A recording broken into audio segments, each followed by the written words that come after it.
you guys, and welcome back to It's Told by Gigi 101. And today is Tuesday, which means it's time for another recap, review, whatever, of my favorite show, Pretty Little Liars, the final 10 episodes. I do believe that we are on like 5 more episodes left, I believe, but don't quote me on that. I don't really remember because we had like a 2-week hiatus and slipped my mind.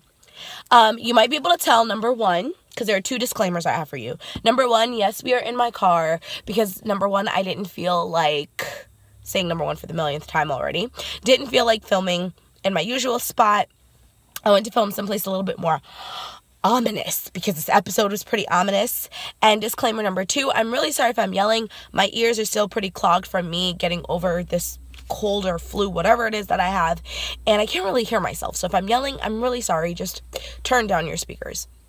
So let's get right into this episode. Number 1, yet again, this episode was directed by my girl Troy and Bellisario, aka Spencer, and it was a jam-packed, ominous episode. So let's kind of just get into the nitty-gritty of it. So in the last episode, we found out that Lucas went to the same camp as Charles. So of course, everybody suspects them, and they go out on this like hunt. Let's find information. Hannah's like, nah, it can't be Lucas. Lucas is my homeboy. I guess we're all just gonna forget about how creepy Lucas was in the beginning when he first got on the show many seasons ago.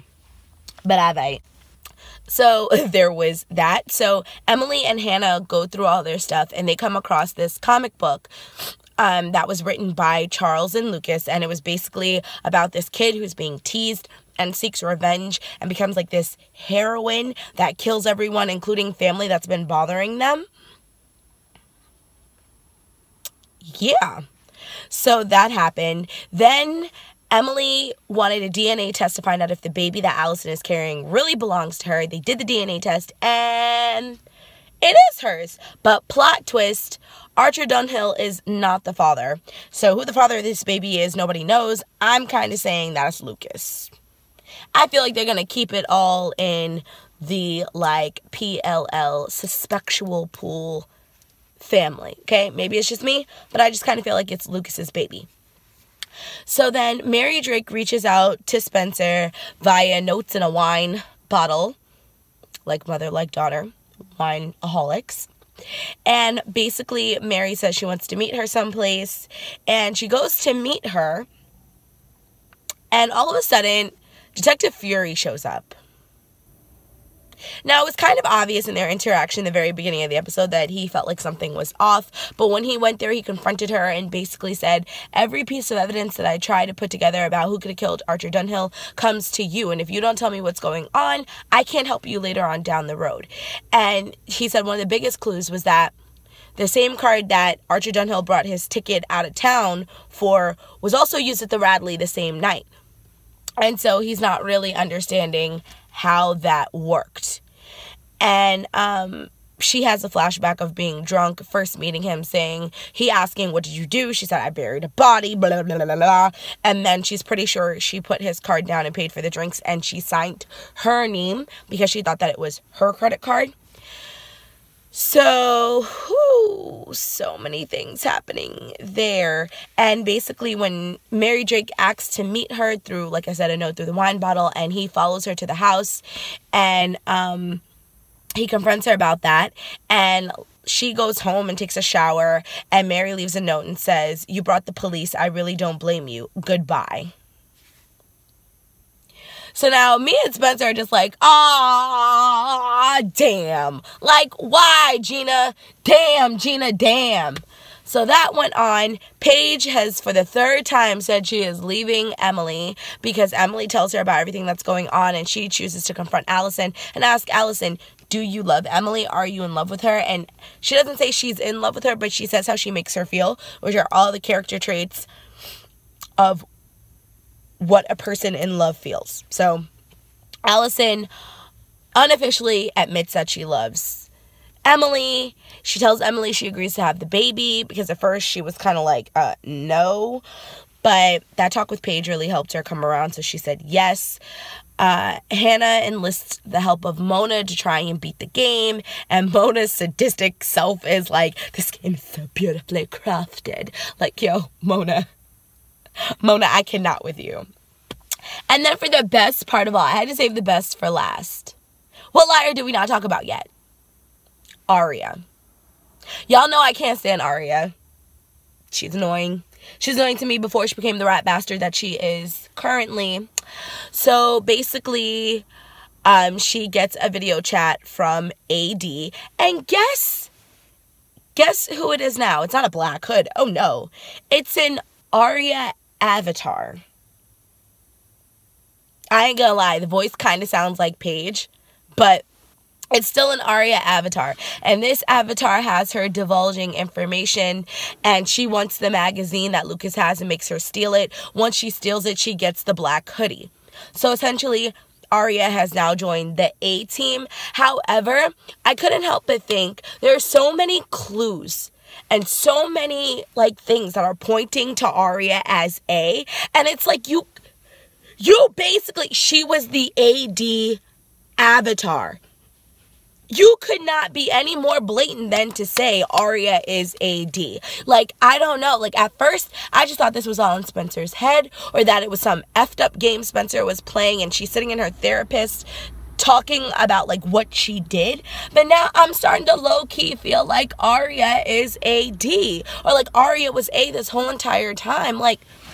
You guys, there are so many theories that says that Aria is A and how she's AD, and I even did a video that said, is Aria AD? Link down below as per the usual. However, I don't know, this one was just so in your face. It couldn't have been any more AD than what she's already portrayed. I mean, she's already admitted to Hannah's mom so many episodes, I'm A. And then tried to cover it up oh, A for Aria, A for amateur, stuff like that. There always seems to be the letter A following Aria. Her name is A. They pointed out in the first 6 seasons, she was the only person going. Why? And I know you guys are probably asking, well, if Aria is A or AD, why is she doing stuff to herself? If she has split personality disorder, then she would not realize that she's doing it to herself. Think of even the Black Swan episode. She was dressed as the Black Swan from the book. Everyone thought that it was Melissa, but Aria was the one that was actually dressed as the book cover of the Black Swan. And in the Black Swan, okay, even in the movie with Natalie Portman, homegirl had split personality disorder. Dreaming that she was having sex with Mila Kunis, which I'm sure a lot of you guys out there, and maybe some of even you girls would be yeah, I dream about that too. I don't know y'all life. I'm not judging. But I'm just saying, it just seems real suspectual that all that's going on. So, the one good thing, a really good treat, was we saw the return of Ren Kingston, who is so hot. And I have to admit, I also thought that he was AD at one point, or A, or part of the A squad, because actually, Pretty Little Liars came out in 2009, and the summer before it came out, that fall, there was this movie called Sorority Row, and it was the same exact concept as Pretty Little Liars. A girl dies, all of a sudden they're getting these random text messages, and Ren, was in that movie, and at the end of the movie, we found out that Ren was A, because literally in the movie, they were getting text messages from A. So, I mean, that movie was the reason why I didn't want to watch the series, because I was why would I watch this series when I just saw the movie? But when I found out, or when I realized that Ren was in this series and he was also in the movie, I thought, how serendipitous, maybe he's A. I mean, there's so many possibilities, you guys, so many possibilities. And I think that I might really do sit down, think about it, and do an AD theory, or AD list, or a theory of how everything went down, because there's so many things running through in my mind of what's going on. And however, this is a recap, review, whatever of the show, so I don't really want to put all that in this video. However, these are some of the things that I have been thinking about. So if you guys watch the episode, please, please, please comment down below what you thought of the episode and who you think AD is, because I can't tell a lie. Aria is just looking real suspectual to me. I don't know. But I'm saying, Aria, you looking guilty AF, son. Guilty AF. But that is all that I have for you guys tonight. Troy and Belisario, I know you're not going to watch this video, but on the off chance that you do see it, you did a bomb AF job of directing the episode.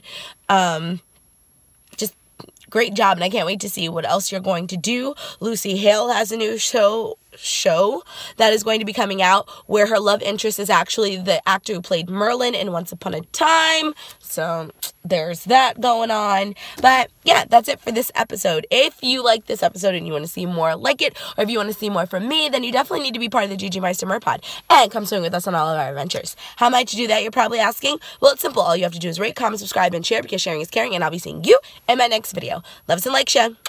Bye!